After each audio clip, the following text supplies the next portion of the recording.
When Mila Nurmi became pregnant with Orson Welles' child, she learned the hard way what kind of man he was. He forced her to give up the baby, but he saved his worst betrayal for last. Many actors spend decades building impressive careers, but all Mila Nurmi needed was one night to create a legend.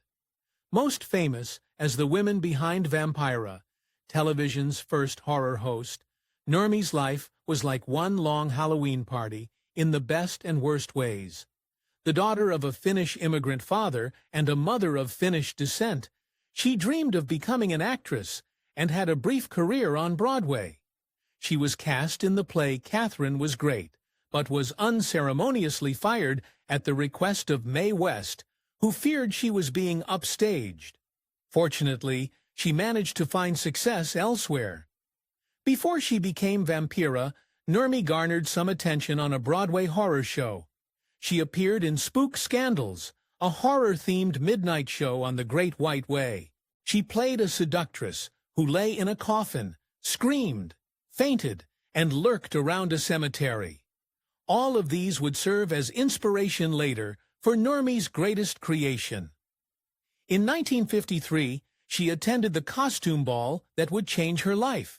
Nurmi went to an annual masquerade fundraiser and a handmade outfit that made heads turn.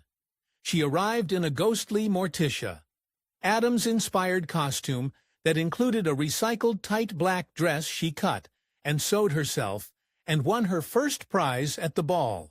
She owned the whole night, but though she didn't realize it yet, she'd actually accomplished much more than that. Nurmi and her husband at the time, screenwriter Dean Reisner, wanted to attract the attention of Charles Addams through Nurmi's costume. The couple hoped the Morticia Addams-inspired getup would show the New Yorker cartoonist the television possibilities for his cartoons. This plan didn't pan out, but something even better happened. Nurmi might have failed to catch the attention of Charles Addams, but she managed to mesmerize television producer Hunt Stromberg, Jr. Stromberg was on the hunt for a host for his late-night horror television show. His program ran cheap B-rated films, and he needed something or someone to make people stay up late to watch them. Stromberg took one look at the pale Gothic woman in the form-fitting black dress and realized he'd found exactly what he'd been looking for. Offered the opportunity to appear on TV, Nurmi immediately got to work on enhancing her costume to create her TV host character. Alongside Morticia Addams, Vampira also took influence from the evil queen from Snow White and the dragon lady from the comic Terry and the Pirates. Later on, she herself became the inspiration for Maleficent from Disney's Sleeping Beauty. She appeared on TV wearing a pitch-black wig and a tattered black dress with a plunging neckline. She had an alleged 17-inch waist that she gained through strict fasting. She drew on arched eyebrows and finished the look with 3-inch-long claw-like black nails. But while the look was important, Nurmi also had another ace up her sleeve. She knew how to put on a show. On May 1, 1954, the Vampira show premiered, and it was bizarre in every way, especially for viewers in the 1950s. Television audiences had simply never seen anything like her, and her look was only half the story. Nurmi managed to do something not even her producers thought she could.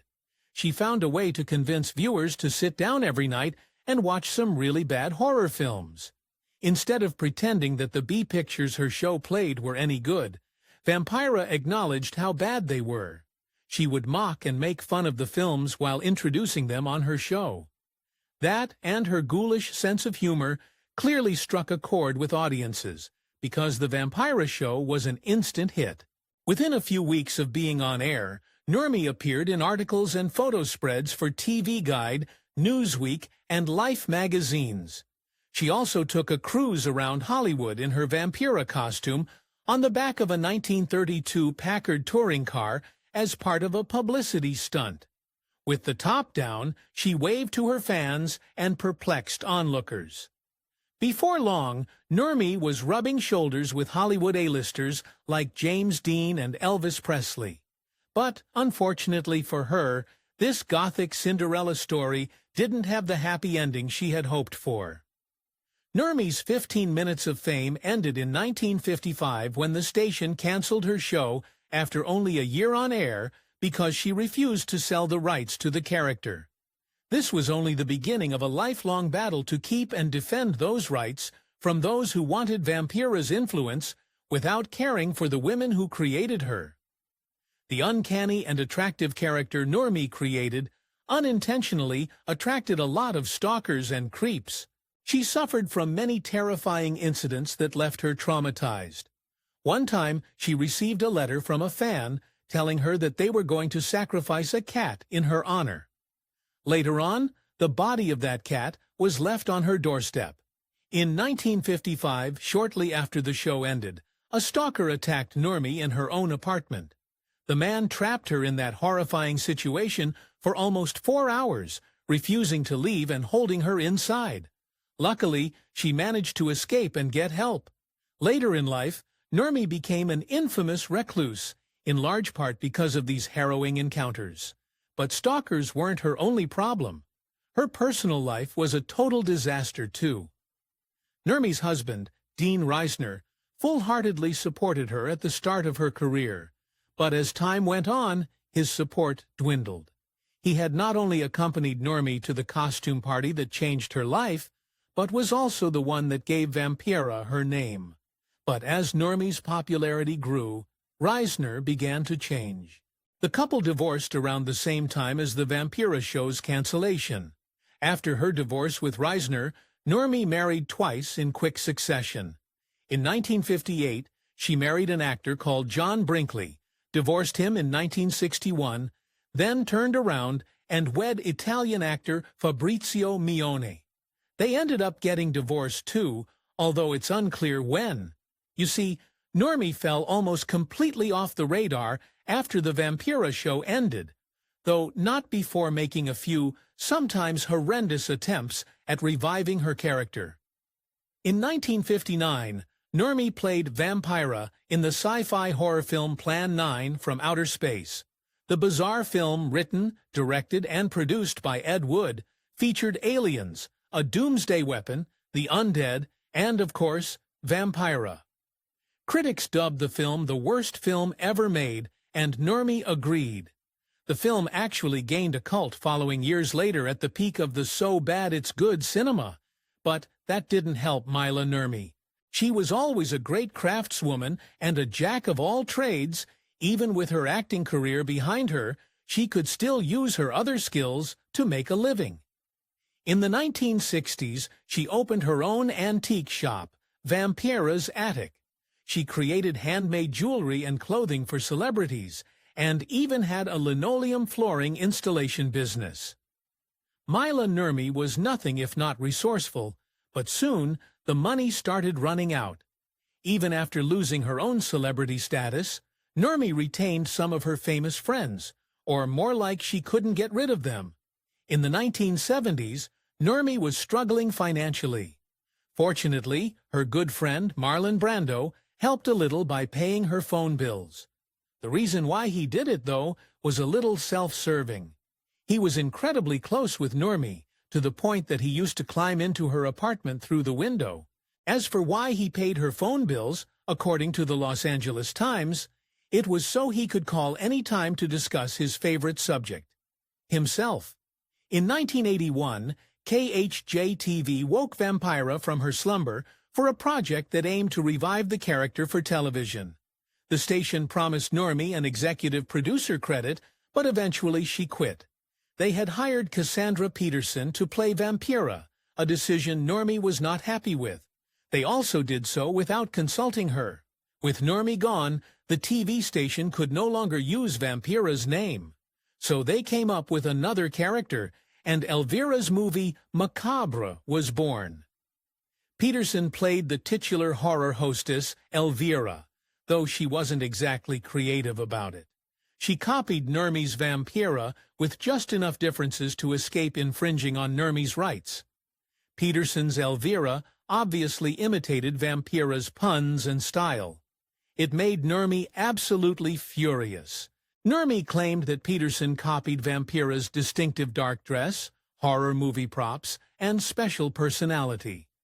Nurmi wasn't giving up without putting up a fight, so she went to court. She sued Elvira's movie Macabre for copyright infringement, but her lawsuit didn't succeed. The court ruled that while Elvira bore a close resemblance to Vampira, it was not an exact likeness. This ruling was devastating for Nurmi, and the success of Elvira's movie Macabre would have hurt even more. Elvira enjoyed success and renown that far exceeded her predecessors. It had 5 seasons compared to the Vampira show's single-season run. In fact, the show was so successful that Peterson got to star as Elvira in her feature film, Elvira, Mistress of the Dark. In 2001, a 79-year-old Nurmi was still holding on just barely, and still protective of her Vampira rights. She only authorized a few merchandising contracts for Vampira in her lifetime, as she didn't trust others with her precious creation. She painted her own Vampira portraits and sold them alongside other autographed memorabilia on eBay. These actions were sadly out of necessity for Nurmi, who lived in poverty at that time. After multiple experiences with stalkers, including the home break-in, Nurmi was understandably concerned for her safety. She also lacked the money to make her living situation feel safer.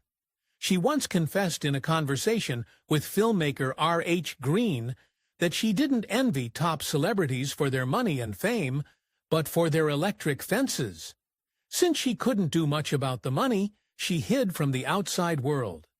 Mila Nurmi lived in obscurity in the later part of her life, but Vampira's popularity was still raging. As author W. Scott Poole put it in his book, Vampira, Dark Goddess of Horror, Vampira continued to live on, but in some ways very much without Mila Nurmi. Vampira fans contacted Nurmi all the time. This initially made her weary, so she only accepted letters through emissaries and never shared her address. But eventually, her loneliness got the best of her. In her last years, Nurmi lived alone and was desperate for human contact. Most of her friends had either died or drifted apart from her. She wasn't close with her family and had no children to take care of in her old age, at least not any that she was in contact with. So she became more welcoming to Vampira fans who wanted to know more about her.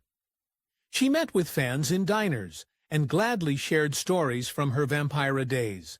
And when she had no human contact, she enjoyed the company of other creatures. All alone in her small North Hollywood apartment, Nurmi enjoyed the company of animals. She had multiple cats and a dog named Bogey. She also liked feeding pigeons, sometimes even inviting them into her home and giving them names. In this manner, the woman who was ahead of her time lived the last of her days. On January 10, 2008, Mila Nurmi was found in her apartment having died from natural causes. Her niece, Sandra Niemi, flew to Los Angeles to sign her estranged aunt's death certificate and collect her effects. However, when Niemi arrived at the apartment, she got much more than she bargained for. Nurmi's niece found her last unfinished project in that lonely apartment. She found crumpled pages in Nurmi's shirt pockets, hidden behind pictures, and taped to the backs of calendars. Piecing them together like a puzzle, Niemi discovered an unfinished autobiography, so she decided to finish it and tell her aunt's story in her own words. She published the book Glamour Ghoul, The Passions and Pain of the Real Vampira, Mila Nurmi, in 2021. However, she wasn't done there.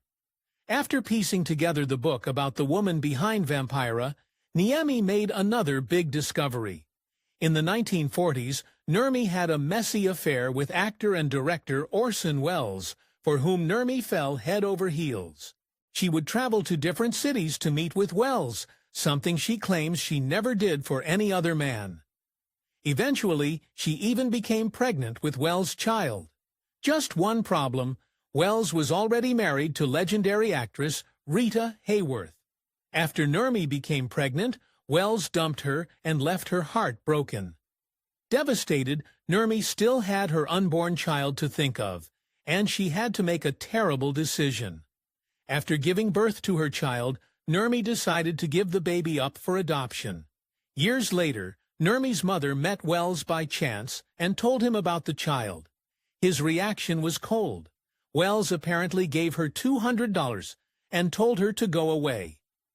Nurmi's niece used Ancestry.com to try to get in touch with Nurmi's adopted son. And believe it or not, she found him. Vampira's son took the discovery of his mother's history exactly as you would imagine. Imagine being a 75-year-old retired attorney living a life of comfort and very little remaining drama.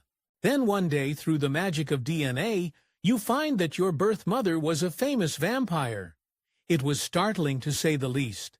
Nurmi, who never had any other children and never got to know her son, would have been startled as well. She always wanted to leave a legacy behind. I don't have any babies or any social history that's remarkable, so I'm leaving something behind.